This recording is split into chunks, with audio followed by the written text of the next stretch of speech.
सम्पूर्ण शिक्षकहरू लगायत मेरा भाइ बहिनी र मेरा ब्याचमेट्सहरू,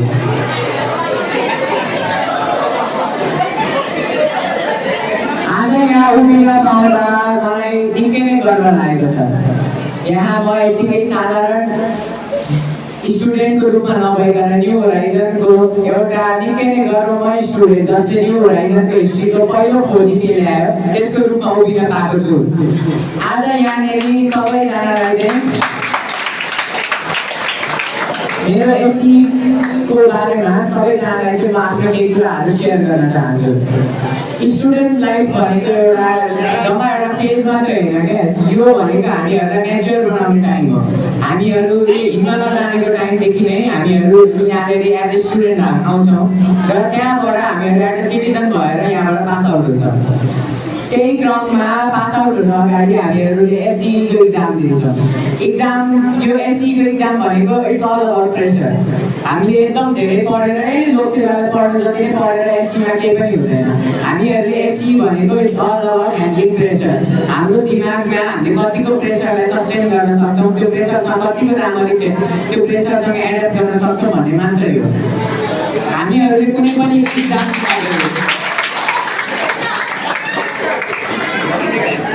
हामीले कुनै पनि इक्जाम दिँदाखेरि चाहे त्यो हाम्रो टर्मिनल होस्, प्रिबोर्ड होस्, चाहे हाम्रो युनिट टेस्ट होस् या एससी नै किन नहोस्, त्यहाँनिर हामीहरूले आफ्नो दुईवटा कुरा चाहिँ धेरै ध्यान दिनुपर्छ। पहिलो कुरो हो मेनिफेस्टेसन, दोस्रो कुरो हो फोकस।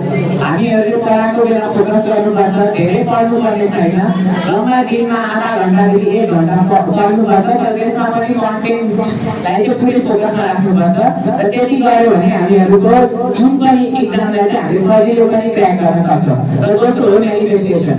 मैले के देखेको छु भन्दा पढ्न चाहिँ पढेको छ तर एकदम नर्भस हुने, मेरो यति अगाडि लामो फेल हुन्छु कि भन्ने पनि डर सबैलाई हुन्छ।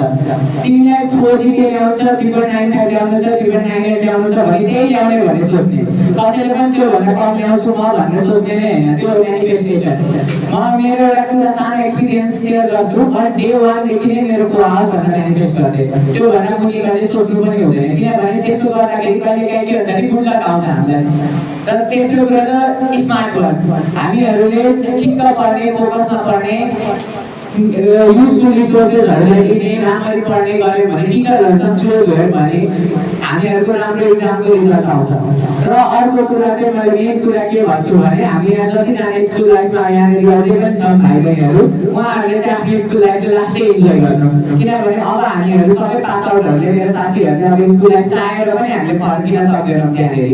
तर सबैजना जति पनि अहिले स्कुल युनिफर्ममा हुनुहुन्छ सबैजनाले चाहिँ आफ्नो स्कुल लाइफलाई, स्कुल जर्नीलाई इन्जोय गर्नु। पढाइ भनेको हाम्रो इक्जाम्स भनेको पार्ट अफ लाइफ हो। यहाँनिर आएको हाम्रो जिपीहरू 1 दिन पुरा हुन्छ, 2 दिन पुरा हुन्छ, तर हामीले बिर्सिन्छौँ। तर त्यो स्कुलमा बसेर गरेको रमाइलो हामीलाई याद हुन्छ।